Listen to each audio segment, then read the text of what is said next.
నమస్తే, welcome to Leo. మనతో ఉన్నారు పొలిటికల్ అనలిస్ట్ శ్రీలీల గారు. నమస్తే అండి. నమస్తే అండి. మనం చూసుకుంటే లిక్కర్ స్కామ్లో అతిపెద్ద కేసుగా ఇప్పుడు మారబోతుంది.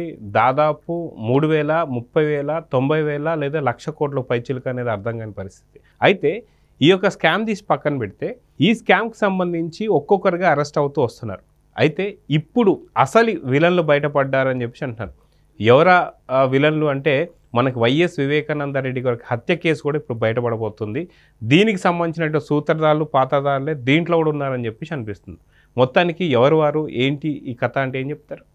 నిజంగా 2019 నుంచి 24 వరకు ఒక ఖైదీని బెయిల్ మీద బయటకు వచ్చిన ఒక ఖైదీని ముఖ్యమంత్రిగా ఎన్నుకున్న ప్రజలు కేవలం ఒక రాజశేఖర రెడ్డి కొడుకుగానో లేకపోతే వైఎస్ విజయలక్ష్మి లేకపోతే షర్మిల వీళ్ళు కేవలం పాదయాత్ర చేసి మా అబ్బాయికి అన్యాయం జరిగింది, మా ఫ్యామిలీకి అన్యాయం జరిగింది, మరి తండ్రి చనిపోయిన బిడ్డ మరి అన్యాయంగా 16 నెలలు జైల్లో ఉండొచ్చాడు కాబట్టి మీరందరూ కూడా ఆదరించండి, హక్కును చేర్చుకోండి, అదేవిధంగా మీ భారీ అయిన మెజార్టీతో ఓట్లతో గెలిపించండి అని చెప్పేసి వాళ్ళని బ్రతిమిలాడి ఒకే ఒక్క ఛాన్స్ అని మనం చూసాం. గతంలో ఖడ్గం సినిమాలో రవితేజ ఏ విధంగా మాట్లాడతాడో డైలాగు, అదే డైలాగ్ తోటి ఆంధ్ర రాష్ట్రాన్ని ఈ రోజున ఈ స్థితిలో ఉంచారు. 2024 ఎలక్షన్ టయానికి ఏంటి, అమరావతి రైతులే కాదు, అదేవిధంగా అసలు రాష్ట్రానికే రాజధాని లేదు.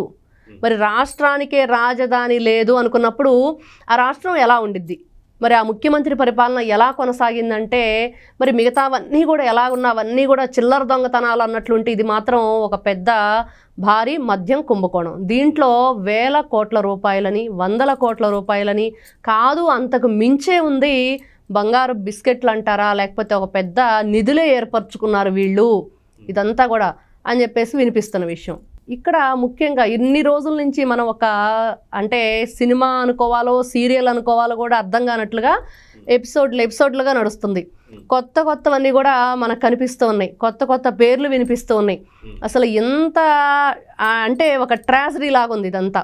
ఎందుకు ఇట్లా జరుగుతుంది, ఎవరు దీనికి అంటే ఈ రోజున మళ్ళీ కొత్తగా ఏంటంటే వివేకానంద రెడ్డి గారి హత్య కేసులో ఉన్న ముద్దాయిలు దీంట్లో కొంతమంది పాత్రలు పోషించారు అనేది. ఏ విధంగా పోషించారు అంటే వీళ్ళు హత్యలే కాదు, హత్య చేసిన వాళ్ళకి ఏంది బెదిరింపులు లెక్క అన్నట్లుగా ఎవరైతే ఖజురహో బీరు సంబంధించిన కంపెనీలకి వీళ్ళు బెదిరించి వాళ్ళని మీరు ఖచ్చితంగా మీ బ్రాండ్లను ఆపేసేయండి అంటే వాళ్ళు ఖచ్చితంగా వాళ్ళ ఏదైతే మనుషులకి హాని లేకుండా ప్రాణానికి ఆరోగ్యవంతంగా ఉండేటట్టు దాంట్లో ఉండే ఏదైతే ముడిసరుకుందో అదంతా కూడా వాళ్ళు కరెక్ట్గా తయారు చేసి మరి బయటికి పంపిస్తున్నారు. వీళ్ళేంటి అడ్డగోలుగా దోచేద్దామని వీళ్ళు చేసిందంతా కూడా కల్తీ. మరి ఈ కల్తీ మద్యం అమ్ముడుపోయి వీళ్ళ మూటలు వీళ్ళ ఇవన్నీ కూడా నింపుకోవాలంటే ఏం చేయాలంటే ఒరిజినల్గా తయారవుతున్న మద్యం ఏది కూడా సరఫరా అవ్వకూడదు అని. మరి అందుకని చెప్పి వీళ్ళు చేసింది ఏంటంటే మరి ఆ బ్రాండ్లు ఎవరైతే ఉన్నారో వాళ్ళందరినీ కూడా గన్ను పెట్టి బెదిరించారు. అవినాష్ రెడ్డి తండ్రి ఎవరైతే ఉన్నారో భాస్కర్ రెడ్డి అనుచరుడు హనుమంత్ రెడ్డి అనేది. నిజంగా ఒకవైపు వివేకానంద రెడ్డి గారి కేసు ఏదైతే ఉందో దాంట్లోనే వీళ్ళు నిందితులుగా ఉన్నారు. కాదు అప్రూవర్గా మారిన ఎవరైతే దస్తగిరి చెప్తుంది ఏంటంటే వాళ్లే చేశారు అనేది చెప్తున్నాడు, తెలుస్తూనే ఉంది. అయినా కూడా పూర్తి వివరాలు కోర్టు నుంచి రాలేదు కాబట్టి దాని గురించి ఒక నిందితులుగానే ఉన్నారనేది ఇప్పుడు మనం మాట్లాడుకుంటున్నాం. ఇప్పుడు ఈ మద్యం కుంభకోణంలో మరి వాళ్ళని బెదిరించి గన్నులు పెట్టి అంటే వీళ్ళు దేనికైనా తెగిస్తారు. వాళ్ళ మూటలు ఏదైతే ఉన్నాయో డబ్బులు మరి అదేవిధంగా వాళ్ళు ఏదైతే బంగారం కొన్నారో ఇన్ని రకాలుగా ఒకటి కాదు స్థలాలు కొన్నారు, లేకపోతే 5 స్టార్ హోటళ్ళు కొన్నారు, ఎన్నో విధాలుగా అంటే జగన్మోహన్ రెడ్డి వాళ్ళ కూతుర్ల పేరు మీద కూడా ఇతర దేశాల్లో మరి ఇళ్ళు కొన్నారు, 5 స్టార్ హోటల్స్ అంటున్నారు, రకరకాలుగా వినిపిస్తుంది. ఇదంతా ఏం చేసుకుంటారు మరి ఆంధ్ర రాష్ట్రాన్ని ఎందుకు ఈ విధంగా డబ్బుల కోసం? ఈ రోజున చూస్తే ధనుంజయ రెడ్డి కానివ్వండి, అదేవిధంగా కృష్ణమోహన్ రెడ్డి కానీ వాళ్ళ ఏజ్ చూస్తే మరి పెద్దవాళ్ళ ఇప్పుడు భాస్కర్ రెడ్డి ఏజ్ చూసినా అంతే, ఆ రోజున నడవలేని పరిస్థితిలో ఉన్నాడు.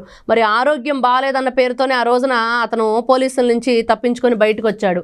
మరి ఈ విధంగా ఎవరైతే విజయసాయి రెడ్డి మరి అతనేంటి వీళ్ళంతా కూడా ఏజ్ రీత్యా చూసుకుంటే పెద్ద వయసులో ఉన్న ఈ వ్యక్తులు వాళ్ళ పెద్దరికం ఏంటి? మరి జగన్మోహన్ రెడ్డికో అవినాష్ రెడ్డికో లేకపోతే ఇంకెవరికో లేకపోతే మిథున్ రెడ్డికో వీళ్ళందరికీ తెలియదు.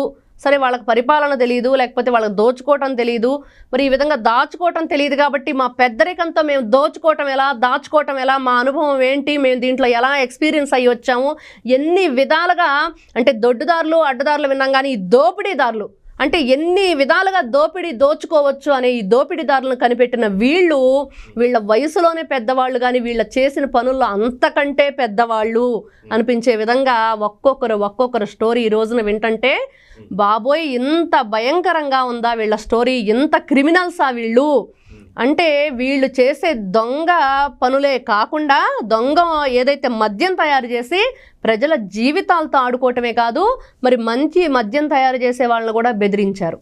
అదే కూడా మనం చూసుకుంటే వైఎస్ వివేకానంద రెడ్డి గారి హత్య కేసులో ఎంత కీలకమైన పాత్ర పోషించాడు అవినాష్ రెడ్డి, అదేవిధంగా ఆయన తండ్రి భాస్కర్ రెడ్డి అని అందరికీ తెలిసిందే.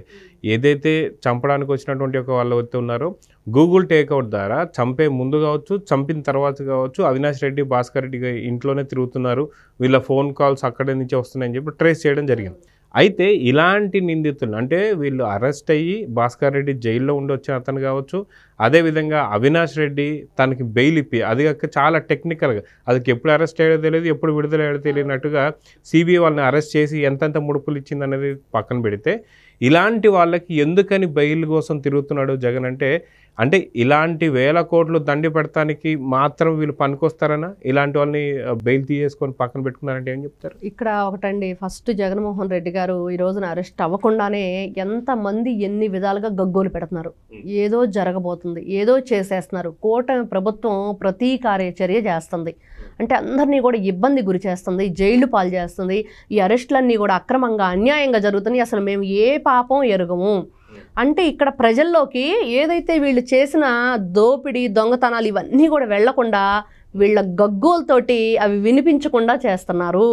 ఇదైతే ఖచ్చితంగా చెప్పుకోవచ్చు. వీళ్ళు ఫస్ట్ వీళ్ళ గగ్గోలు పెట్టేసి అరిచి అన్యాయం అని అరుస్తుంటే అక్కడ వాళ్ళు ఏదైతే చేశారో ఆ దొంగతనాలు దోపిడీలు మరి మనం ప్రతిరోజు వింటున్నవన్నీ కూడా వినపడకుండా వీళ్ళ వాయిస్ని రైజ్ చేశారు.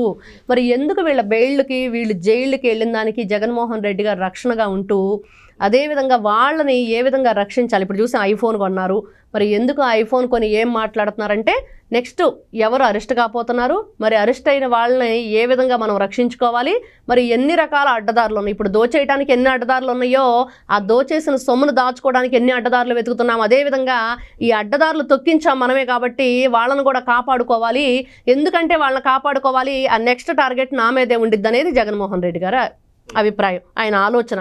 ఏదైనా కానివ్వండి ఈ రోజున తనని తాను రక్షించుకోవడానికి పదే కులం పేరుతోటి ఇక్కడ ఫస్ట్ తీసుకొస్తుంది ఏంటంటే రెడ్డి అనే సామాజిక వర్గాన్ని మరి కూటమి ప్రభుత్వం అనగదొక్కాలని అన్యాయంగా వాళ్ళని ఏదైనా సరే వాళ్ళని బలి తీసుకుంటుందని మాట్లాడుతున్నారు.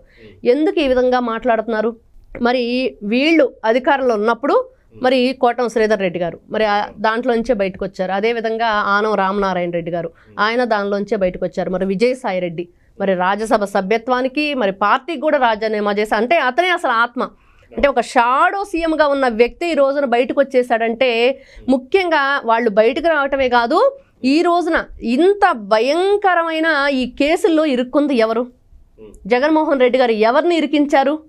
ఇక్కడ చూస్తే సజ్జల రామకృష్ణారెడ్డి, భార్గవ్ రెడ్డి, విజయసాయి రెడ్డి, అదేవిధంగా మిథున్ రెడ్డి, పెద్దిరెడ్డి రామచంద్రారెడ్డి, ఇంకా వరుస పెట్టి చూసుకుంటే వైవి సుబ్బారెడ్డి, వాళ్ళ కొడుకు విక్రాంత్ రెడ్డి, శరత్ చంద్రారెడ్డి, రాజ్ కసిరెడ్డి, మరి ఇంతమంది కనిపిస్తూ ఉన్నారు. వీళ్ళందరినీ ఎవరు ఈ కేసులో ఇరికిచ్చారు? జగన్మోహన్ రెడ్డి గారే కదా. మరి ఆయన అధికారంలో ఉన్నప్పుడు వీళ్ళందరినీ కూడా నీ తోడు దొంగలుగా వేసుకొని మరి ఈ విధంగా దోచుకొని రాష్ట్రాన్ని ఇన్ని విధాలుగా అంటే నిజంగా ఎన్ని దారుల్లో వీళ్ళు దోపిడీ చేశారంటే వీళ్ళందరూ కూడా సహాయ సహకారాలతోటి ఈ రోజున అసలు రెడ్లే అంటున్నారు మా నైజం వేరు, మా రాయల్టీ వేరు, మేము అసలు జనాలకు ఎవరికి కూడా కీడు చేయము, ఇట్లాంటి దొంగతనాలు అసలే చేయము, కాబట్టి జగన్మోహన్ రెడ్డి అనే వ్యక్తి మాకు తెగినవాడా, మాకు అసలు తగనివాడు ఈయన, అసలు మా సామాజిక వర్గానికి చెందిన వాళ్ళల్లో ఆ రాయల్టీ అనేది అతనిలో లేదు, ఇంత దారుణంగా రాష్ట్రాన్ని పరిపాలించిన వ్యక్తి మరి ఏ విధంగా రెడ్డి సామాజిక వర్గం గురించి వాళ్ళ మంచితనం గురించి వాళ్ళకి అన్యాయం జరుగుతుందని చెప్పుకుంటాడు అనేది మనం ఈ రోజున ఎంతోమంది రెడ్డి సామాజిక వర్గానికి చెందిన వ్యక్తులు చెప్తున్నది.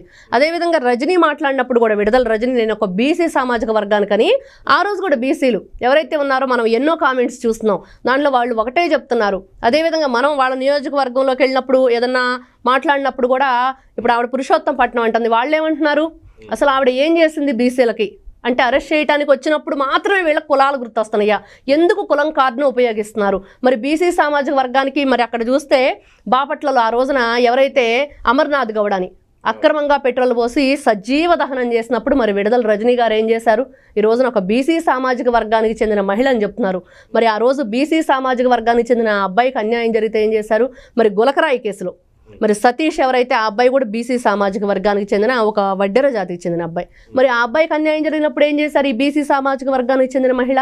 ఇక్కడ కులం కార్డు పెట్టుకొని రాజకీయాలు చేస్తున్నారు, కులాలను రెచ్చగొడుతున్నారు, మతాలను రెచ్చగొడుతున్నారు. కాబట్టి ఈ రోజున మేము రెడ్లు అని గగ్గోలు పెడుతున్న జగన్మోహన్ రెడ్డి ఏదైతే ఉన్నారో కేవలం అతని బాధంతా ఏంటంటే కూటమి ప్రభుత్వం మీద ఏదో ఒకటి బురద చల్లాలి. మరి రెడ్డి అనే పేరుతోటి తీసుకెళ్ళి గతంలో చూసాం, వాళ్ళ తండ్రి ఏదైతే ఉన్నారో అదే బాటలో నడుస్తున్నారు. ఇక్కడ సామాజిక వర్గాలను తీసుకురావటం, కులం కార్డులు ఉపయోగించడం, చిచ్చు పెట్టడం ఇదే జరుగుతుంది.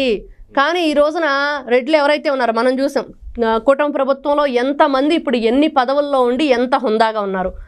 ఆనం రామనారాయణ రెడ్డి గారు ఉన్నారు.